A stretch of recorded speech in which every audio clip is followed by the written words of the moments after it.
abonnés et téléspectateurs de partout à travers le monde, recevez nos salutations et surtout suivez-nous avec un parfait enthousiasme dans cette réalisation qui renferme un registre politique. Le candidat député national de cette législature 2023 en RDC passe au tamis de la Commission électorale nationale indépendante avant qu'il ne soit déclaré vainqueur des élections du 20 décembre 2023.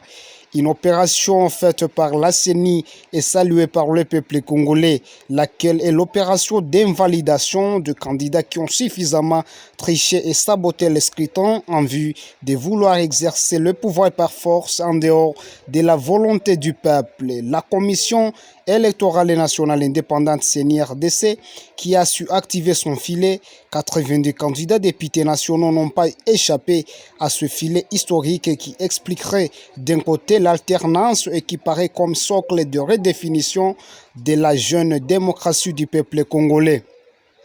Le peuple congolais salue avec enthousiasme cette vigilance de la CENI qui est en train de répondre aux attentes longtemps souhaitées car les parlementaires fraudeurs et tricheurs ne peuvent jamais, dans l'histoire de l'humanité, travailler pour le bien-être de leur peuple.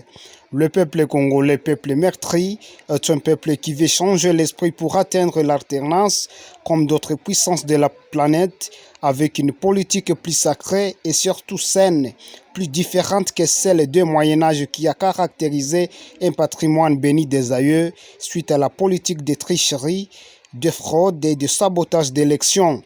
Dans le cadre d'analyse d'ensemble, les candidats à la présidence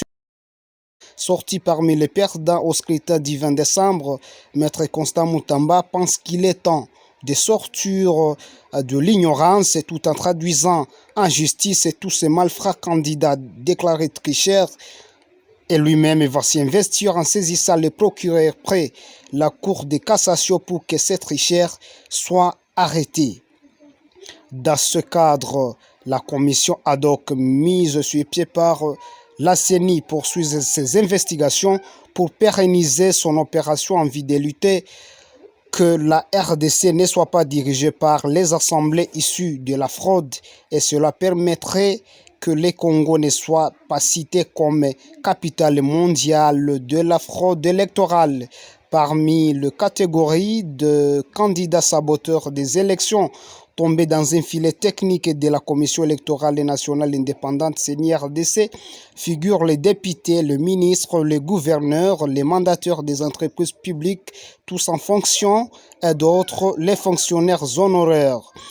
Dans le cadre de l'analyse d'ensemble, pensez-vous qu'il serait mieux que ce tricheur en fonction continue à assumer les responsabilités des biens publics?